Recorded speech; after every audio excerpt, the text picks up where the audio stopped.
Hi everyone, today we're going to be talking about teaching health. The main objective today is to provide the tips and ideas for teaching health in your elementary classrooms. My standard is to explain behaviors that promote personal hygiene. Examples are like washing hands, brushing teeth, and bathing.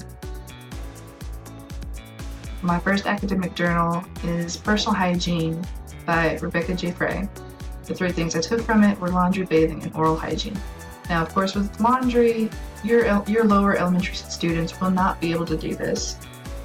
However, your higher ones might, or at least will be beginning to be able to do their own laundry. When they do their own laundry, it will instill a personal independence, which is always nice. Of course, having unwashed clothing or linens will harbor viruses and different bacteria as well as body lice. And having any of that will increase your risk for diseases. Now, with bathing, of course, it's relatively simple and obvious. You need to bathe. Bathing will protect your skin from rashes and sores, especially from when you get in contact with urine or fecal matter. Oral hygiene, this one's really important, especially with your lower socioeconomic students. They won't have the know-how or the knowledge of oral hygiene. They might not anyways. Having good oral hygiene will lower the risk of malnutrition, swallowing difficulties, and infections that are caused by bacteria in your mouth. Especially, having good oral hygiene will prevent it from entering your bloodstream and other body tissues. Teaching good dental hygiene with the Smile Smart Dental Health curriculum. This is Module 1, Tiny Teeth Do Big Drops. Here you have 3 different subjects to discuss with your students. You can get into a small group and they can discuss it in small groups. This first one is talking about the use of your teeth. What do you use your teeth for? So here they can demonstrate different ways they use their teeth. Talking, chewing, smiling, anything. You can have them try to say certain words without using their teeth. So even saying the word teeth, you have to use your teeth. Alright, here, characteristics of teeth. Here they'll discuss what are your teeth like, what are they made of, what they look like, are they soft, hard, etc. Down here you compare the differences between adult teeth and baby teeth. So you'll have 2 different pictures or diagrams, and you'll discuss why we have baby teeth, what do we use them for, what do we have big teeth for, etc. Right here I have a link where I got this from. It is Smile Smart Dental Health Curriculum. Here it has all sorts of fun things. It's got things for preteens, educators, videos, games, quizzes, and more. Right here is where I got the tiny teeth. And they also have the keeping them bright and healthy. A lot of resources right here.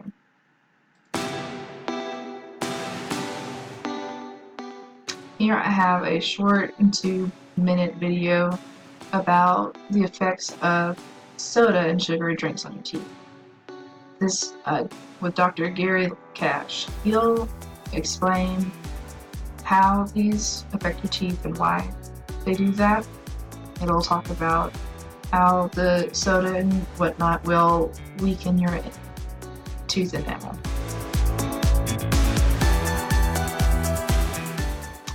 This academic journal is about proper hand washing. Yeah, and I pulled away from it with 3 different techniques to demonstrate or show you why it's important to wash your hands.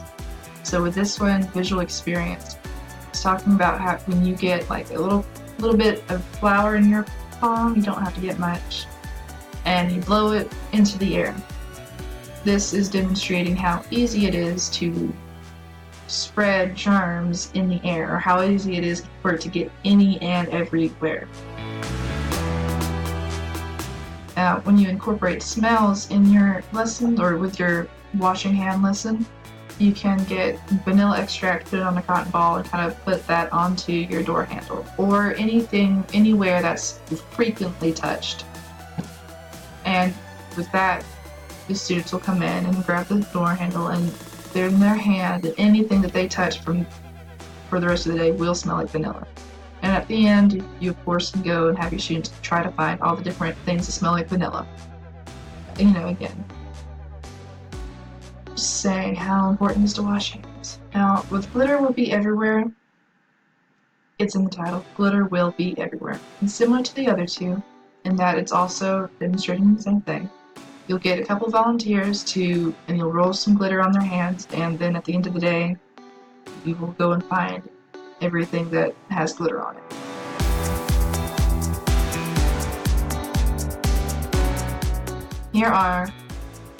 What are health and science energizers, and why do we need them? They are brief academic lessons delivered with a physical activity. And we need them because inactivity has replaced smoking as the #1 cause of death in the United States. This academic journal is about health and science energizers. So we need them because, like I said, inactivities has been rising crazy. In 2012, 18% of children from 6 to 11 and 21% of children 12 to 18 were obese. And then, with less and less physical activity, the No Child Left Behind grant, there has been less and less time devoted to PE. And I know I didn't like PE when I was in there, but it was necessary. So with these kids, they're getting less and less PE time, so now they're only getting 8 to 10 minutes a day of PE, and then the rest of the day they are in their seat, sitting down, doing their work. Every day, all day long. And over here we have physical activity plus lesson is retention. So with physical activities, it gets your blood pumping and flowing, which helps your brain. And when your brain's in the maximum working, it learns better. So it's kind of just common sense, I feel. Here I have a nice little video, and Paul Zintarski and a few others helped create Learning Readiness PE, LRPE, which focuses on cardiovascular conditioning and fitness instead of sports. I mean, they'll still have sports, it's PE, but it's not focusing on that. What they do with it is they strategically place students in LRPE just before they have their difficult class. So if you're having trouble in history and you have LRPE beforehand, you'll work out and get your blood pumping, flowing, and move into your brain. And then once you're done with LRPE, you go into your history class and you do so much better. Now this right here says the students that were enrolled in LRPE did 93% better than their peers who had PE after their class. And this is after they included the math. So before they had the math part included, it was just like 51% better. That's still a lot. But 93% better having the LRPE for their difficult class. Here I have the difference between brain breaks and energizers. They're both necessary, they're both good. However, with brain breaks, it's more of just movement and getting the blood flowing instead of energizers when they're incorporated into your lesson. You're still learning as you're moving. I believe brain breaks can be easily made into energizers. However, sometimes it's just nice to not think and move around. Now, some examples of brain breaks are 5, 4, 3, 2, 1, 6 spots, and human knot. 5, 4, 3, 2, 1 is so easy. You just pick 5 different movements and assign each movement to a different number. So you do 5 jumping jacks, and then 4 lunges, and then 3 toe touches, 2 walks around the classroom, and 1 high five. 6 spots is when you have 6 areas marked off in your room. Students will go to each different number, or whichever number they want, and then a student will roll the dice, and whoever is on the number that's called will have to go and sit down. You do this until everybody's sitting down.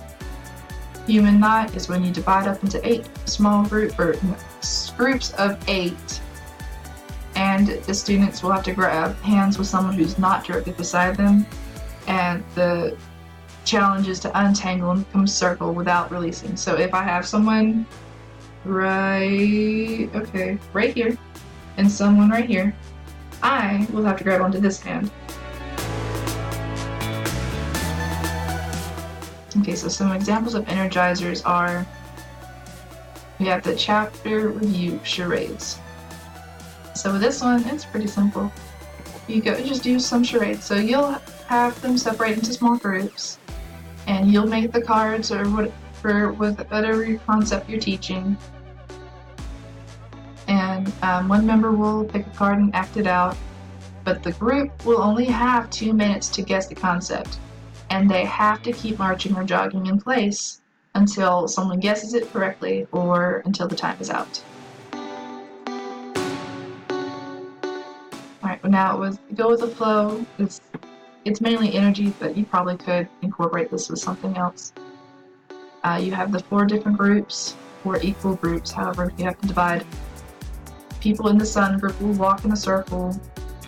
People in the producers jump. Consumers will sit up, do standing sit-ups, which is touching right elbow to left knee. The composers will squat.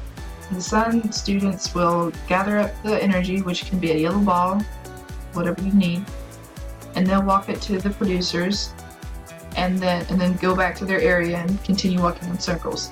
And then the producers will jump and hop to the consumers, and the consumers will do their sit-ups, standing sit-ups to the, you get it. It goes in a circle. Key point for this is that they know that it has to go from the sun to producers, consumers to decomposers, and that they're moving around. Now, this is another energizer. This one is outside. Outside. So this one is modified baseball review. Yeah. So it's, got 2 teams. One's at bat, the other's in the field. The student at bat must answer a review question. If they get it correct, they get to hit the ball. And if they get it incorrect, they get help from their teammates. After hitting the ball, the batting team must pass the bat to each other without using their hands. And once they do it, the student who's passed the bat will do a victory dance. Once the team in the field gets the ball, they have to do an over and under, which is they pass the ball over their head under the next person's legs. And they repeat that until you get past the end. If the team in the field can get this done before the batter team is finished, then the batter is out. And then they switch after one out. Now this is the vocabulary tag. You can do this with any of what you're teaching.